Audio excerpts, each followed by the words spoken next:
Saudara-saudara sekalian, kita harus menghadapi kenyataan bahwa masih terlalu banyak kebocoran, penyelewengan, korupsi di negara kita. Ini adalah yang membahayakan masa depan kita dan masa depan anak-anak kita dan cucu-cucu kita. Untuk mewujudkan visi Hasta Cita Putri ke-7 Bapak Presiden Prabowo Subianto, dan salah satunya adalah dalam hal pencegahan dan pemberantasan korupsi dengan bisa membuat keberadaan dengan hasil yang sangat spektakuler.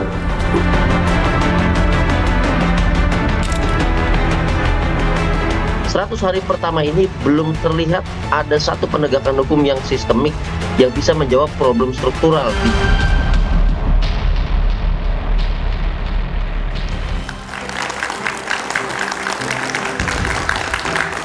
Selamat malam.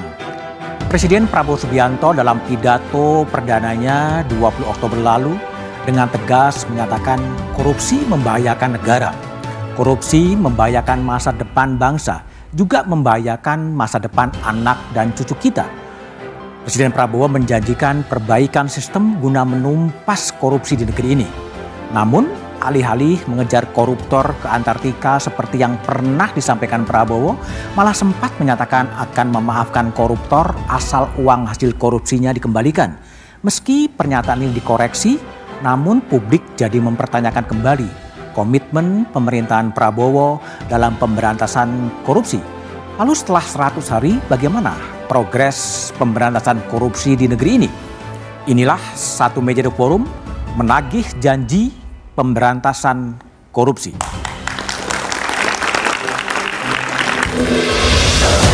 Kita akan sisihkan anggaran khusus untuk pemberantasan dan pengejaran koruptor-koruptor. Kalaupun dia lari ke Antartika, aku kirim pasukan khusus untuk nyari mereka di Antartika. Ada yang mengatakan Prabowo mau maafkan koruptor. Bukan begitu, yang kau curi kau kembalikan. Bukan saya maafkan koruptor, tidak. Saya mau sadarkan mereka.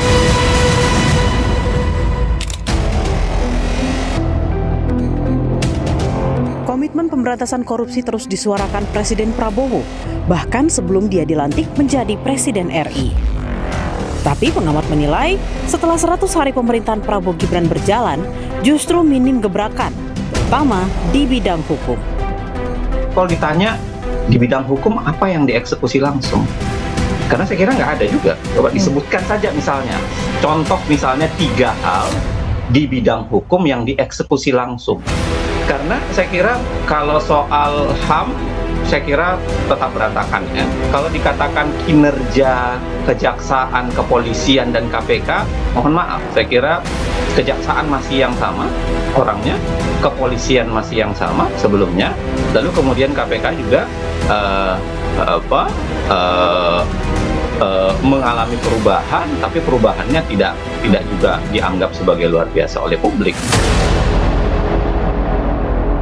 Tak terima disebut minim gerakan, politisi Gerindra mengklaim sejumlah terobosan sudah dilakukan Presiden Prabowo. Dari mulai koordinasi dengan Jaksa Agung hingga menertibkan tambang. Bagaimana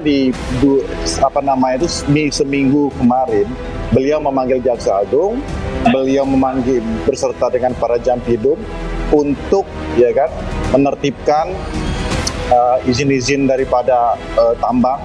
Dan juga sebelumnya juga sudah melakukan eksekusi di bidang perkebunan. Bagaimana kita sudah bisa mendapatkan pemasukan negara dari denda contohnya sebesar 300 T dan sudah ada di kas sebesar 120 triliun. Ini kan merupakan sebuah bukan angka yang kecil menurut kami kan seperti itu. Jadi hal-hal tersebut yang harus dilihat. Terkait komitmen pemberantasan korupsi, ICW menyatakan belum ada langkah nyata yang dilakukan Prabowo Gibran.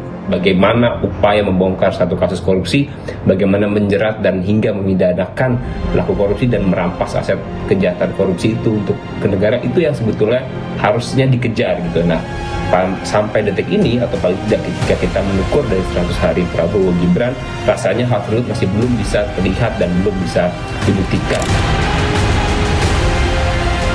Dalam 3 bulan terakhir, salah satu yang menjadi sorotan di KPK adalah penetapan status tersangka Sekjen PDI Perjuangan Hasto Kristianto dan penangkapan Paulus Thanos, tersangka kasus dugaan korupsi.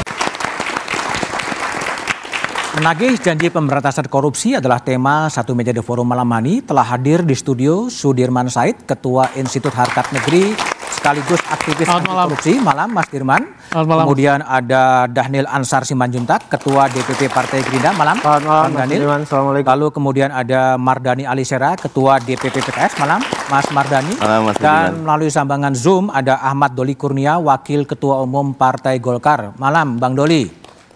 Selamat malam. Ya, kami juga mengundang pihak dari KPK, tapi KPK lagi-lagi tidak bisa hadir.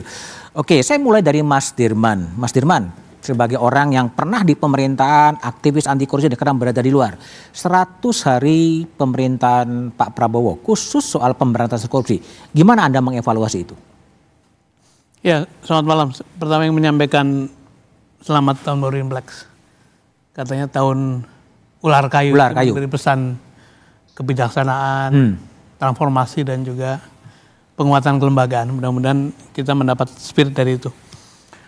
Pertama saya ingin memberikan satu klarifikasi bahwa bagi saya Pilpres itu selesai pada tanggal 23 April. Oke.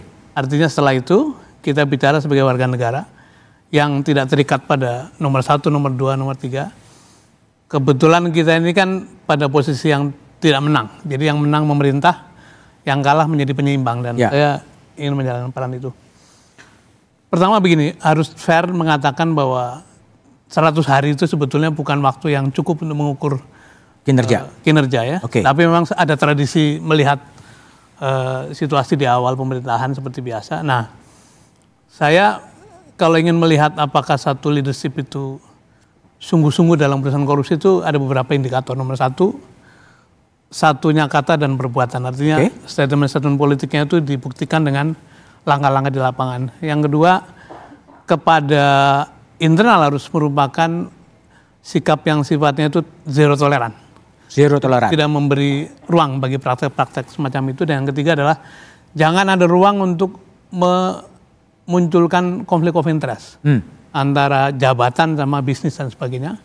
Nah, yang terakhir adalah bagaimana caranya hal-hal yang di atas tadi dikerjakan dalam tindakan. Nah, sekarang persoalan atau tantangan bagi Presiden Prabowo adalah masuk ke dalam kekuasaan, sementara seluruh dari 5 pimpinan KPK di masa lalu, semuanya bermasalah. Ada yang tersangka, ada yang pelanggaran etik, segala macam. Tapi juga akhirnya kita ketahui bahwa usaha itu adalah untuk membuat posisi Presiden lebih kuat sehingga bisa mengontrol semuanya, bahkan para pimpinan politik gitu ya. Jadi kita menghadapi satu keadaan yang tidak menguntungkan bagi pemerintah baru sebetulnya. Jadi yang harus dibuktikan oleh Pak Presiden Prabowo adalah apakah bisa segera melakukan disengagement, membuat jarak yang cukup dengan cara-cara pemerintah lama mengurus korupsi ini. Karena sepertinya memang publik masih berterima kasih pada Pak Jokowi ini. Mengapa? Karena dia telah berlaku sebagai satu pengatur proses pembunuhan sistematis pada upaya-upaya dengan cara-cara pemerintah lama. Itu baik. Pandangan saya. Bung Dhanil, disengagement antara pemerintahan Pak Prabowo dengan pemerintahan Pak Jokowi dan diwarisi situasi tadi KPK yang dipreteli. Apa yang mau dikerjakan oleh Pak Prabowo sebetulnya? Mas Budiman, yang jelas Pak Prabowo memilih jalan pemberantasan korupsi yang tidak noisy begitu. Tidak noisy. Tidak berisik gitu, tapi kemudian melakukan tindakan-tindakan yang sistematik. Misalnya fokus Pak Prabowo adalah ingin memastikan bahwasannya masyarakat itu bisa sejahtera, rakyat bisa sejahtera. Dalam bahasa sederhana, Pak Prabowo sering sebut fokus saya itu ingin melihat rakyat itu senyum. Caranya bagaimana? Tentu Pak Prabowo fokus pada upaya menghadirkan kesejahteraan itu dengan memotong potensi-potensi ekonomi yang hilang. Misalnya ya, kita setiap tahun itu kehilangan potensi ekonomi dari sektor pertambangan itu bisa lebih dari 300 triliunan. Kemudian dari sektor perikanan melalui illegal fishing kita bisa kehilangan 300 sampai 400 triliunan. Kemudian dari sektor sawit misalnya kita bisa kehilangan potensi ekonomi hampir 400 triliunan.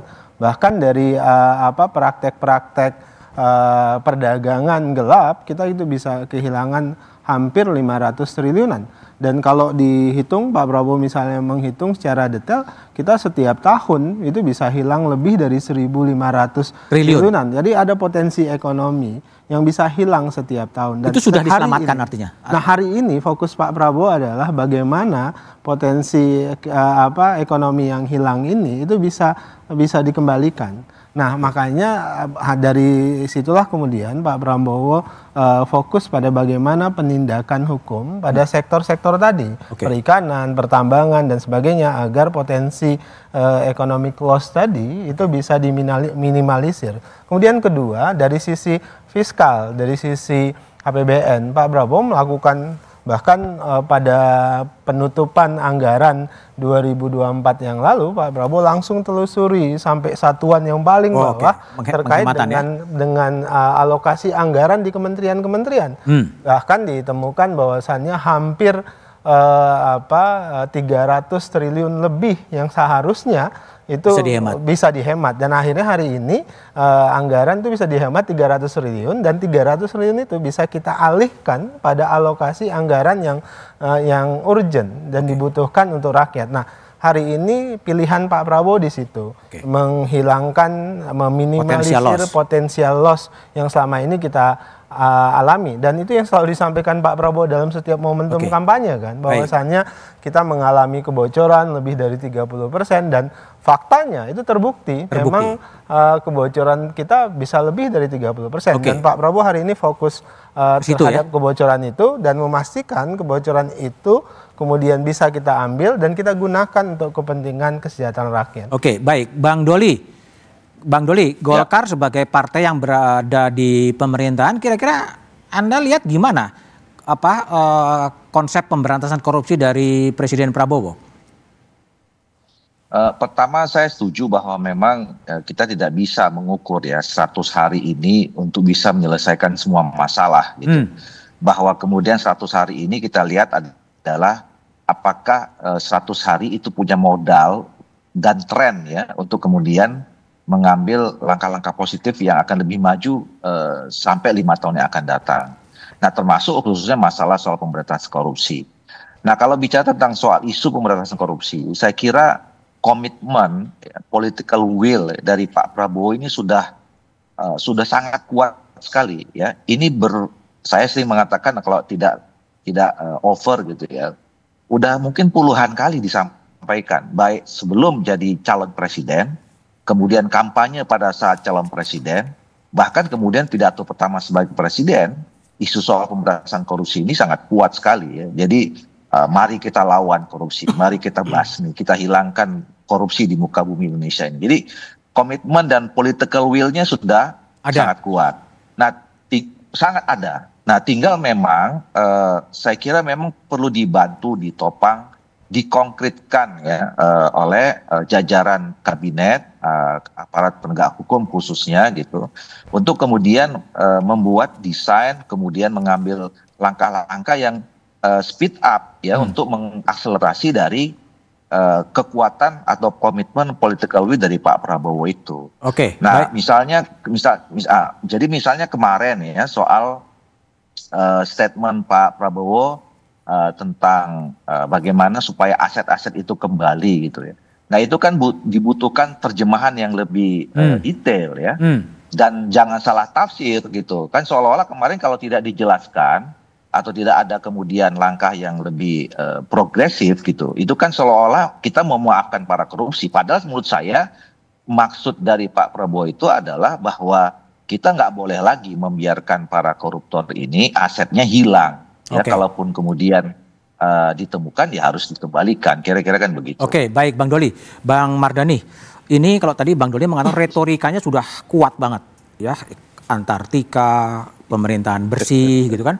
Tapi menurut Anda apa sih setelah retorika, apakah cukup dengan retorika begitu saja? Apakah perlu ada sebuah aksi yang konkret seperti Trump bikin executive order gitu? Tapi jawabannya setelah jeda berikut ini aja.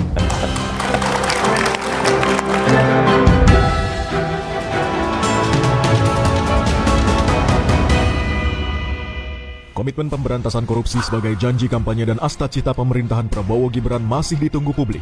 Dalam 100 hari kerja, Prabowo sempat berjanji akan kejar koruptor hingga ke Antartika, hingga vonis bagi para koruptor sampai 50 tahun. Namun publik masih menanti bagaimana realisasinya. Lantas sejauh mana rakyat bisa berharap janji pemberantasan korupsi akan dilunasi? Di pemerintahan Prabowo sempat berjanji akan kejar koruptor hingga ke Antartika, hingga vonis bagi para Masih bersama saya Budiman Tanurjo di satu meja dapur Bung Mardhani Alisera, politisi PKS. Retorikanya oke ya Pak Prabowo. Tadi Bung Doli juga mengatakan ya retorikanya nggak ada yang mengalahkan lah soal itu. Kalau menurut Bang Mardhani, apa yang kurang sebetulnya? Yang pertama tentu bagus kalau kita lihat big pictures-nya. Pemerintahan Pak Prabowo Mas Gibran ini merombak banyak hal. Hampir 100 lebih kementeriannya.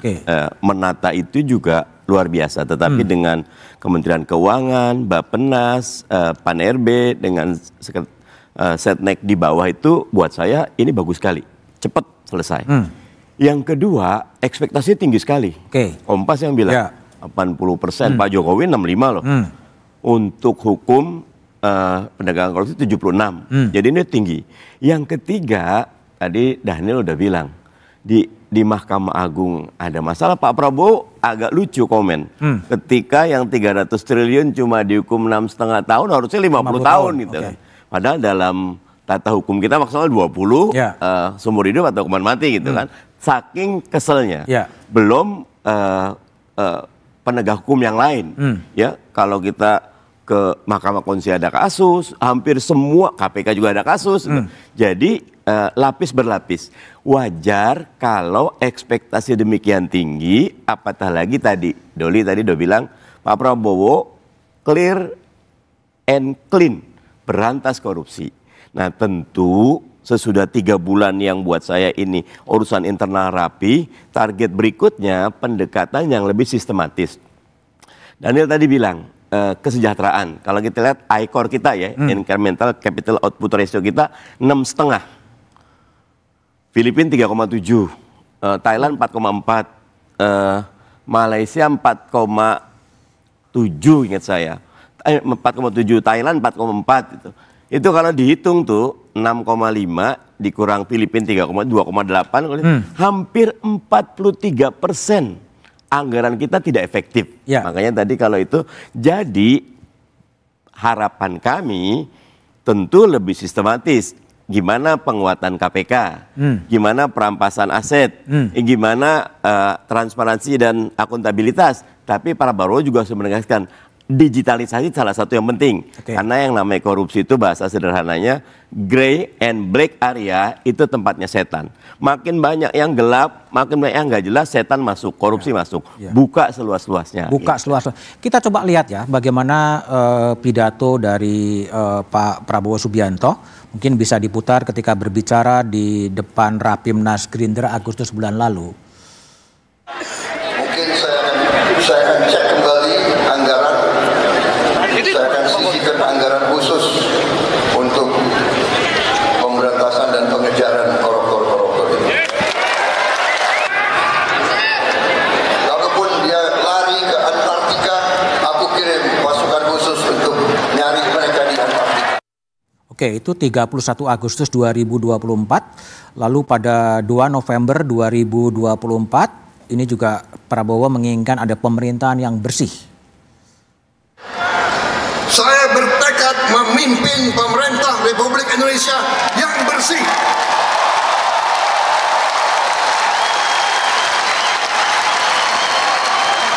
Yang bersama saya, ayo. Yang tidak mau bersama saya, tinggi.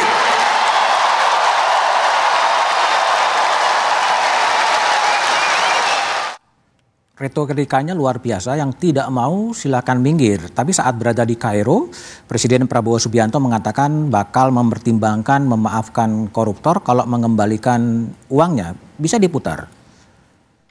Saya dalam minggu-minggu ini, bulan-bulan ini, saya dalam rangka memberi, apa istilahnya itu, memberi memberi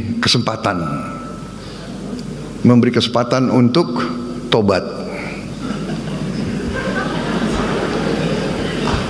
Hai para koruptor atau yang merasa pernah mencuri dari rakyat, kalau kau kembalikan yang kau curi, ya mungkin kita maafkan, tapi kembalikan dong. Oke, itulah 3 pernyataan Pak Prabowo. Meskipun Pak Prabowo kemudian mengatakan lagi di acara Natal ya. Saya ingin ke Pak Sudirman Said. Anda lihat ada tone yang berbeda dari yang sangat keras kemudian melunak. Betul nggak kesan itu? Sistem lama. Polisinya polisi lama, Kapolrinya. Dan saya miris karena mendengar sebutan parcok itu sebagai pembayar pajak saya sakit hati, karena kita bayar pajak untuk membuat polisi itu berlaku sebagai pelindung dan pelayan masyarakat. Tapi kan persepsinya begitu. Ini kalau tidak diambil tindakan akan terus melingkupi itu. Sistem pengadilan kita bagaimana? Sejumlah kasus-kasus muncul di sana. Begitupun jaksa, begitupun hakim segala macam. Jadi bahkan mahkamah yang tinggi namanya MK pun sudah mendapat sebutan mahkamah keluarga. Ini semua masih melingkupi sistemnya yang sedang di running oleh presiden baru kita. Jadi kembali pada harapan publik yang tadi dikatakan Mas Bang Mardhani itu sangat tinggi dengan statement-statement itu, karena itu harus diikuti dengan tindakan-tindakan. Nah, menurut saya Pak Prabowo punya modal yang sangat bagus, karena beliau adalah figur yang tumbuh dari keluarga yang sangat terdidik, sangat intelektual, baik ayah maupun kakeknya begitu ya. Kemudian sebetulnya beliau kan bisa memilih hidup mapan, tapi memilih karir sebagai militer. Artinya orang yang memilih hidupnya untuk Republik, jiwa raganya. Nah, ketika tersingkir secara politik pada tahun 98, masuk kembalinya juga lewat jalan yang benar.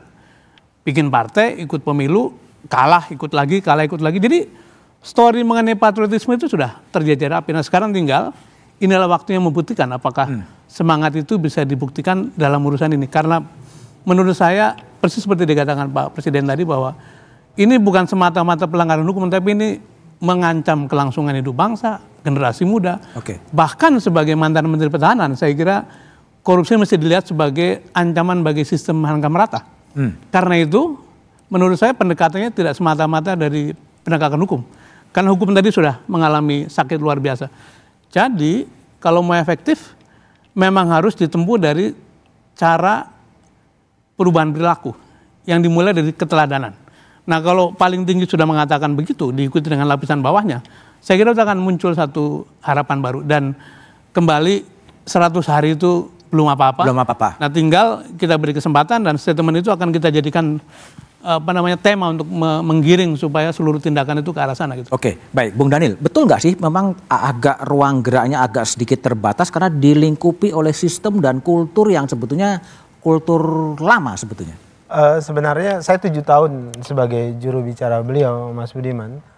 Statement-statement Pak Prabowo tersebut bagi saya bukan retorika, tapi statement yang isinya justru ada di satu sisi kontemplatif, sering mengingatkan begitu bahwasannya korupsi kita ini parah loh, dan kita harus segera memperbaiki. Itu pesan utama yang sering disampaikan oleh beliau. Tapi di sisi lain itu juga pesan atau pidato ingin menyampaikan warning, peringatan, dan peringatan itu untuk seluruh pihak, termasuk dalam hal ini ya anggota kabinet di pemerintahan Pak Prabowo. Dan hampir di setiap rapat-rapat kabinet, Pak Prabowo selalu memulai dengan temuan-temuan beliau terkait dengan rumitnya birokrasi kita. Ini adalah menjadi wajah utama pemerintahan Pak Prabowo pada saat ini. Nah, tinggal memang PR kami misalnya di pemerintahan pada saat ini adalah bagaimana pengendalian terhadap perintah itu sudah termanifestasi belum di tingkat bawah. Karena jelas loh, misalnya terkait dengan potensi kehilangan ekonomi di sektor persawahan kita. Perintah Pak Prabowo jelas kejaksaan, kejar. BPKP sudah mengaudit bisa sekian ratus triliun hilang, itu kejar. Sampai perintah beliau panggil kejaksaan untuk kejar segera terkait dengan persawahan. Tambang ilegal dan sebagainya. Jadi termasuk anggaran. Semuanya perintah beliau jelas sekali. Tentu harapan Pak Prabowo juga sebenarnya ada apa tadi watchdog dari teman-teman yang di luar pemerintahan. Jadi watchdog itu penting buat kita untuk mengingatkan bahwasannya Presiden akan tahu Pak Presiden ternyata yang nggak beres itu di kementerian ini loh, yang nggak beres itu adalah di institusi ini loh. Itu dibutuhkan oleh Pak Prabowo. Coba contoh kasus ya, vonis terhadap kasus tambang timah. Itu kemudian ketika keluar, kemudian teman-teman civil society mengingatkan, Presiden mengingatkan kepada jaksa untuk kemudian melakukan banding. Dan perintah Presiden jelas terkait dengan itu. Oke, baik. Bang Doli, ini satu isu kalau memang yang mau dikejar adalah pemulihan aset atau pengambilan aset, gimana sebetulnya nasib rancangan undang-undang perampasan aset itu? Jadi sebenarnya kalau selama ini ada beranggapan bahwa pemerintah ataupun DPR ya ingin kemudian mengabaikan, tidak membahas tentang undang-undang perampasan aset itu, menurut saya ini perlu saya klarifikasi. Pertama, bahwa sampai hari ini kami sudah memasukkan ya bahwa rancangan undang-undang perampasan aset itu walaupun ditambah namanya sekarang menjadi perampasan aset terkait tindak pidana. Nah, itu sudah masuk dalam prolegnas periode ini. Ya, nah nanti apakah kita memasukkan di prolegnas prioritas di tahun berapa? Nah itu sangat tergantung dengan bagaimana kita memahami sebetulnya bahwa apa itu sebetulnya undang-undang perampasan aset. Apakah memang betul-betul kita perlukan? Ya, apakah memang kalau kita perlukan, perlu kita sesuaikan dengan mazhab hukum kita gitu. Karena sebenarnya kan munculnya gagasan tentang rancangan undang-undang perampasan aset ini ya secara normatif itu kan memang kita meratifikasi ya pada tahun 2005 tentang UNCAC itu, United Nations Convention for Against Corruption. Nah, tetapi kan juga ratifikasi penerapan konsep tentang perampasan aset itu juga harus kita sesuaikan dengan situasi hukum yang berlaku di negara masing-masing. Nah, sebagian besar kalau kita secara teori, saya udah belajari gitu ya, memang sangat mudah itu kalau memang ada negara yang bermazhab Anglo-Saxon. Nah, seperti Europe kontinental kayak kita ini, memang harus ada penyesuaian-penyesuaian karena memang kita tidak mengenal ya keputusan di luar peradilan. Nah, jadi kalau pakai yang sekarang kita buat rancangannya itu memang malah membahayakan sebetulnya. Jadi orang tanpa ada keputusan pengadilan, tiba-tiba karena profiling orangnya nggak bisa tiba-tiba bisa diambil asetnya gitu. Nah, ini yang sekarang sedang dipelajari oleh kami di DPR dan kemudian juga oleh pemerintah. Nah, makanya kami sepakati bahwa tetap rancangan undang-undang itu kita masukkan dalam prolegnas dan kemudian kita sesuaikan dengan mazhab dan sistem hukum kita supaya tidak kalaupun ada undang-undang itu betul-betul bisa berguna, bermanfaat dan efektif. Karena kalau kita lihat yang punya sekarang pun ya, katakanlah dengan soal pembuktian terbalik itu sudah diatur secara rinci di undang-undang TPPU kita. Jadi kalau bicara tentang soal kejam, katakanlah gitu kan, ada orang bilang, nanti perampasan aset itu akan membuat lebih kejam. Nah, dengan undang-undang tipikor dan TPPU yang sekarang, tambah lagi juga misalnya dengan undang-undang kejaksaan, itu bisa lebih kejam sebetulnya, gitu. Asal kita law enforcement-nya sangat serius, gitu, kuat. Nah, gitu. Baik, jadi 100 hari memang tidak cukup, masih terlalu pendek, tapi publik memang membutuhkan sinyal. Bagaimana kemudian harapan dari publik? Jawabannya setelah jeda berikut ini.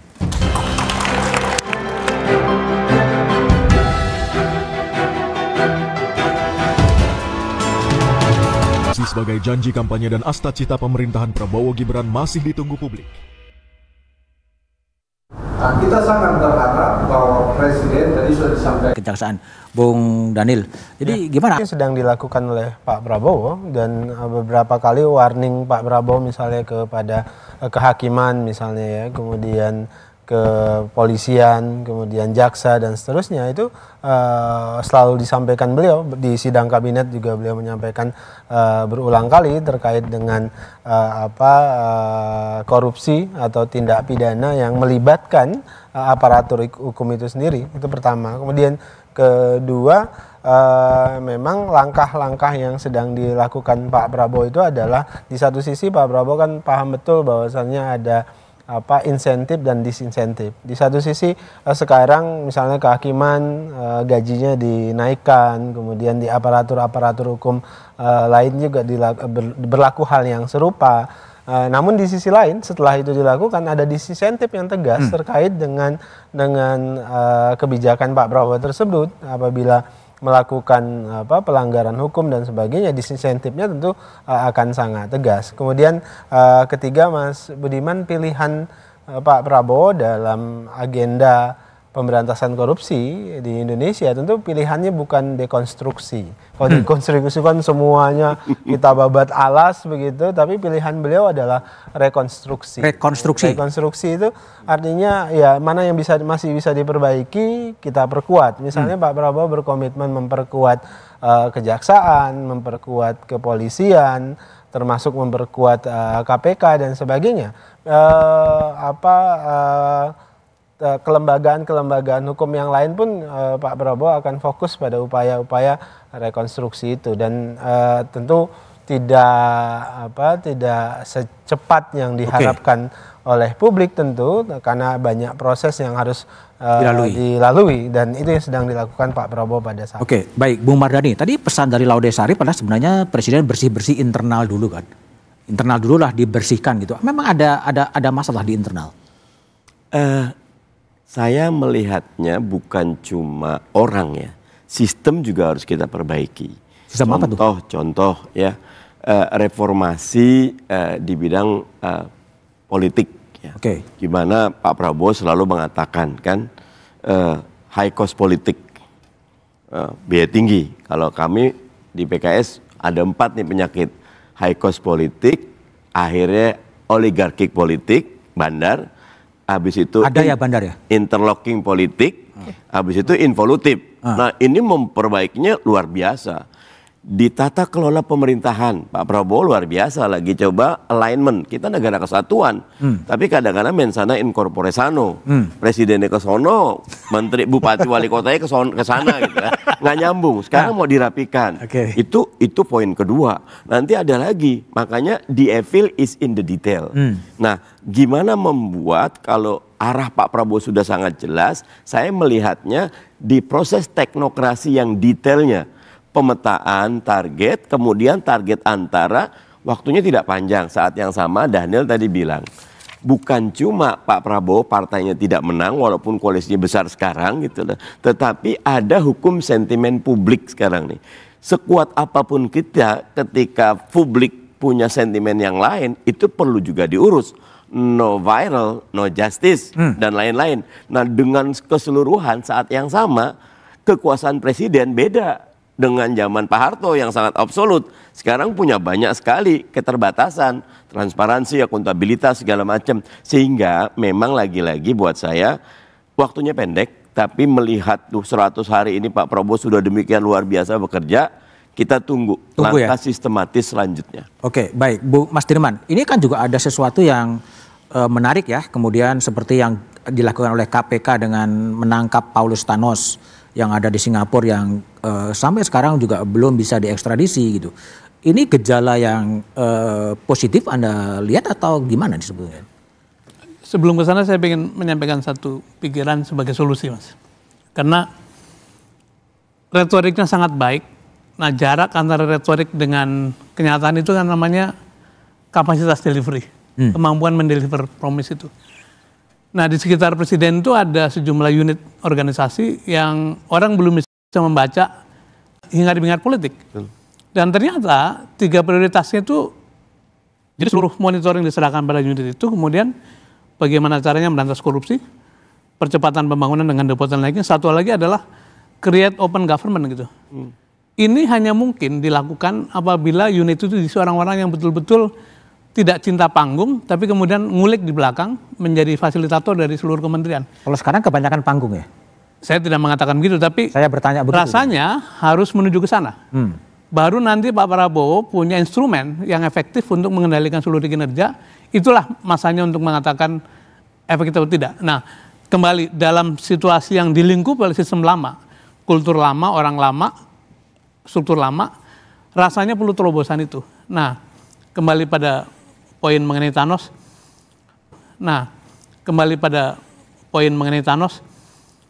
Kalau itu dianggap sebagai satu tindakan yang sifatnya terobosan itu baik. Tapi yang tidak boleh adalah menjadi alat pengalih perhatian. Alat pengalih perhatian? Karena kadang-kadang gini, kita tadi kan katanya no viral, no justice.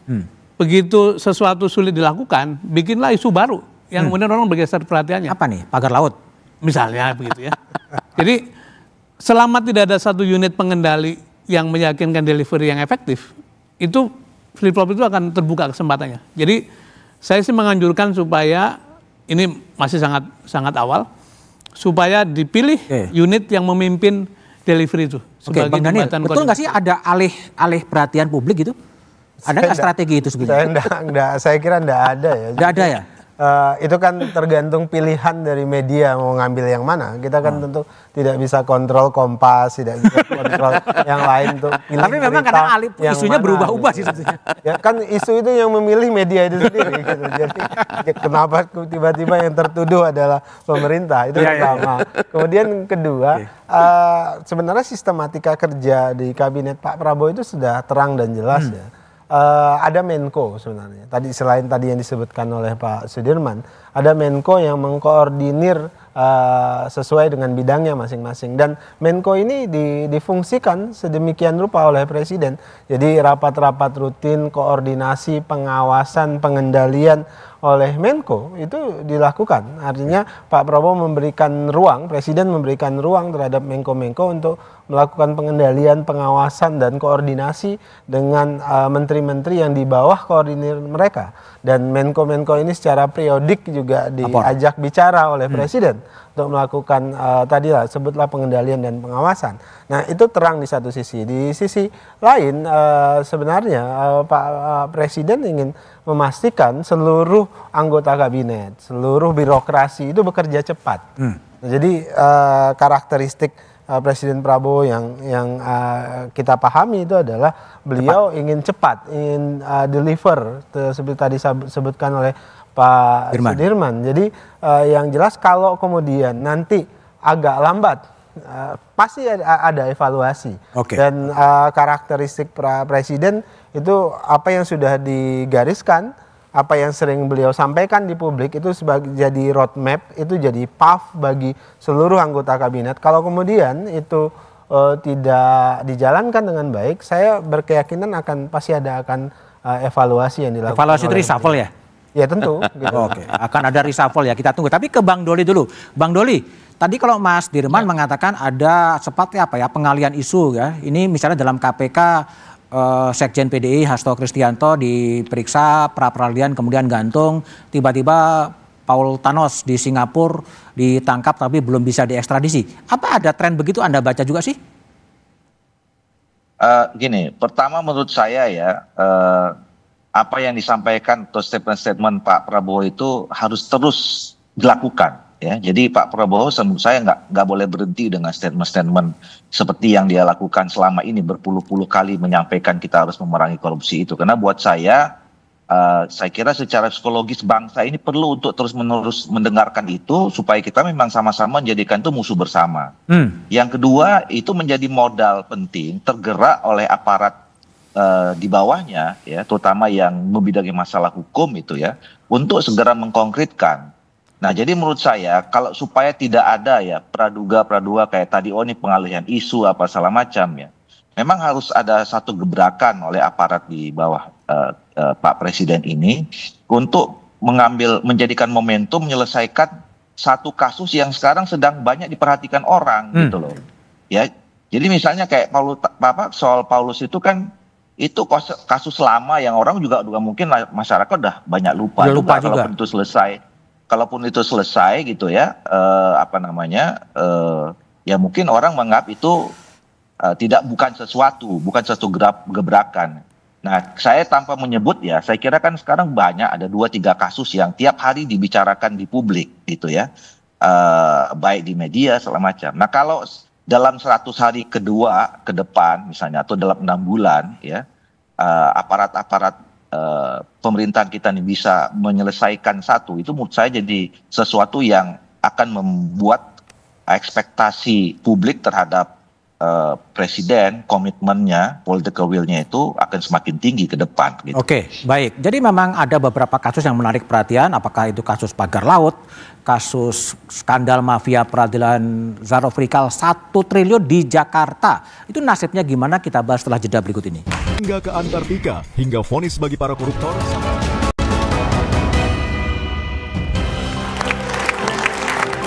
Masih bersama saya Budiman Tanrujo di Satu Meja The Forum. Mas Sudirman Said. Mas, bersih-bersih internal memang menjadi keharusan ya, khususnya di kalangan penegak hukum ya. Kalau kita lihat fenomena terakhir ya, Ketua bekas Pengadilan Negeri Surabaya. Di mobilnya ada uang 20 miliar. Dan disita untuk setingkat Ketua Pengadilan. Pejabat Mahkamah Agung bekas ada 1 triliun di Jakarta. Ya. Dan itu uang siapa, uang dari mana, lupa dianya kan. Nah, gimana Mas Dirman merespon ini kalau memang tekadnya adalah melakukan bersih-bersih secara internal yang bisa kena banyak orang? Saya ingin mengulang sekali lagi bahwa sistem yang melingkupi Pak Prabowo ini masih sistem lama. Karena itu kalau mau nyapu, sapunya mesti bersih kan. Jadi itu satu konsekuensi logis bahwa membersihkan mesti mulai dari dalam gitu. Nah, menurut saya ada 2 stream pekerjaan. Yang pertama, kasus-kasus besar tadi mesti dibuat satu clearing house dengan membentuk task force apapun namanya. Tim gabungan segala macam langsung dikendalikan oleh presiden supaya itu menjadi satu sumber harapan bahwa hal yang di depan mata itu diselesaikan dengan cepat. Tapi yang sifatnya sistem tadi, mungkin orang menunggu apakah Pak Prabowo akan segera mengganti Kapolri. Bukan soal kita tidak suka, tapi sudah cukup lama. Dan tadi ada beban-beban sejarah yang membuat beliau tidak bisa leluasa bergerak. Apakah bersedia atau sanggup mengganti Jaksa Agung juga sudah cukup lama. Dan banyak sekali kontroversi yang melingkupi Jaksa Agung sekarang ini kan. Kalau 2 posisi ini diselesaikan, itu akan membuat full engagement dari presiden kepada seluruh aparat penegak hukum. Di luar itu, orang bertanya apakah Presiden Prabowo bersedia melakukan revisi kembali Undang-Undang KPK, sehingga KPK bisa bertenaga seperti di masa lalu gitu. Ya kemarin barangkali proses pemilihan KPK, ya itulah adanya gitu, 1-2 orang bermasalah masih bisa masuk. Tapi mungkin kalau kemudian Presiden Prabowo melakukan satu review ulang bahwa KPK merupakan instrumen yang mesti diperkuat kembali, itu juga akan menjadi harapan. Jadi, satu hal kita mesti menyelesaikan masalah-masalah yang di depan mata sebagai quick win katakanlah. Sisi lain secara sistem harus dijelaskan. Tetapi kembali pada suasana ini tidak menguntungkan karena serba targetnya kan memang ditunggu orang. Karena itu kemampuan delivery akan menjadi penentu apakah kredibilitas leadership akan muncul atau makin hari makin turun. Itu yang kita tunggu. Baik, Bang Doli. Ini kalau Mas Dirman tadi mengatakan dalam kasus skandal mafia 1 triliun di Jakarta, itu harus ada semacam task force sebetulnya untuk memberikan semacam sinyal harapan bahwa memang ada sesuatu yang dikerjakan. Gimana Mas Doli sebagai anggota parlemen memandang ide itu? Iya, saya kira terserah ya apakah kemudian melalui pembentukan task force atau kemudian cukup diselesaikan oleh aparat penegak hukum yang memang sudah ada gitu. Yang ditunggu itu kan masalah itu selesai gitu. Itu yang tadi saya katakan perlu ada gebrakan ya yang kemudian secara psikologis itu membuat statement-statement itu menjadi tambah berbobot ya dinilai oleh publik ya sehingga nanti ekspektasi publik bahwa memang statement itu ditindaklanjuti. Political will itu dilakukan dengan political action gitu.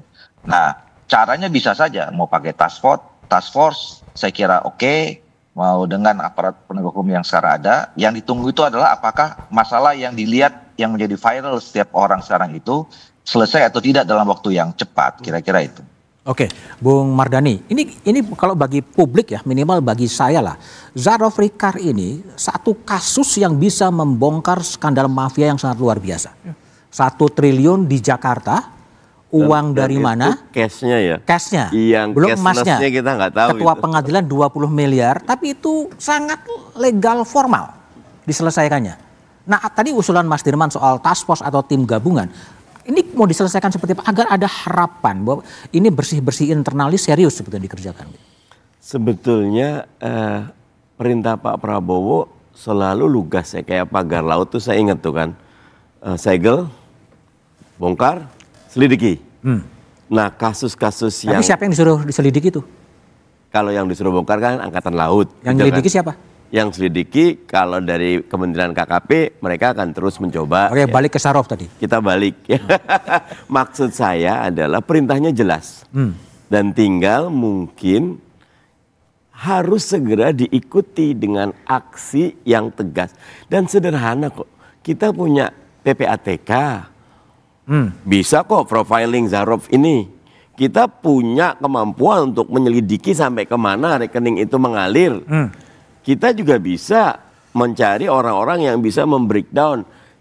Rekodnya jelas kok, nggak tiba-tiba dia datang, naiknya dari mana, sempat jadi apa gitu kan. Dengan profiling yang jelas, saya setuju.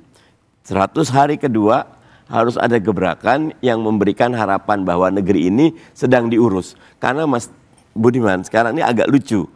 Bahwa kita ini kelas menengah kita yang harusnya jadi tulang punggung kemajuan negara, hantamannya luar biasa. Luar biasa, oke. Atas dikasih karpet merah, ya, bawah dinak-bawakan dengan bansos, kelas menengah makan tabungan. Itu tidak diberikan insentif. Padahal insentif paling utama good governance. Insentif paling utama adalah bagaimana mereka pertumbuhan ekonomi tumbuh sehingga ini menjadi kekuatan besar gitu loh. Oke, baik. Kalau udah kuat enak penegakan hukumnya. Oke. Bung Daniel, ini gimana? Zarov itu di Jakarta tuh, di pusat kota, 1 rumah 1 triliun. Ya, di mobil 20 miliar. Ketua pengadilan, ini kan kalau Pak Prabowo mau betul-betul menyelesaikan mafia peradilan, kenapa ini nggak dibentuk semacam tim, task force atau apapun namanya, sehingga siapapun yang terima dari manapun udah sikat aja, kira-kira gitu. Mas Budiman, saya tidak mampu menjawab hal-hal yang sangat spesifik seperti itu. Tapi yang jelas saya ingin menjelaskan bahwasannya peta jalan pemberantasan korupsi dan pembangunan ekonomi, politik, dan hukum di pemerintahan Pak Prabowo itu jelas. Makan bubur panas Pak Prabowo mulai dari pinggiran begitu. Kemudian di satu sisi Pak Prabowo ingin pastikan fokusnya adalah kesejahteraan untuk rakyat. Nah dimulailah dari tadi masalah-masalah potensi ekonomi yang hilang di hulu itu seperti apa supaya kemudian pendapatan negara naik, kemudian pendapatan negara yang naik itu bisa digunakan untuk kepentingan kesejahteraan dan dipastikan tidak dikorupsi, tidak ada kebocoran dan sebagainya. Pak Prabowo agaknya mulai langkah beliau di situ. Nah kemudian tahap berikutnya Pak Prabowo tentu memberikan instruksi dan warning yang jelas kepada seluruh penegak hukum terkait dengan tindak kriminal, tindak pidana yang dilakukan oleh aparat penegak hukum itu sendiri, dan itu warning yang terang. Dan saya berkeyakinan ini 100 hari, tentu ada batas waktu nanti yang akan ditetapkan oleh Pak Prabowo sendiri, dan beliau pasti melakukan tindakan-tindakan yang diperlukan, evaluasikah, digantikah dan sebagainya. Itu langkah-langkah itu pasti akan beliau lakukan, karena kan ini 100 hari ini ya kira-kira tahapan-tahapannya, marhalahnya kira-kira tahapan-tahapannya sedang dilakukan nih. Jadi sabar. Saya berkeyakinan Pak Prabowo akan sampai dengan harapan-harapan tadi seperti Pak Sudirman, Mas Budiman, dan tentu publik. Pak Artinya pendek, dalam 100 hari ke depan akan ada pergantian pucuk-pucuk penegak hukum gitu? Kalau itu saya enggak tahu. Tentu itu ada. Mudah-mudahan kejadian. Oke, thank you Mas Dirman, Bang Daniel, Mas Mardhani, dan Bang Doli Kurnia. Dengan dukungan politik yang begitu besar, Presiden Prabowo Subianto bisa mewujudkan retorika anti korupsinya dengan tindakan nyata. Membongkar mafia peradilan 1 triliun rupiah bekas pejabat Mahkamah Agung Zarofrikar adalah salah satu pintu masuknya membentuk tim gabungan bisa menjadi satu jalan. Demikian Satu Meja The Forum malam ini. Sampai jumpa pekan depan. Selamat malam dan terima kasih.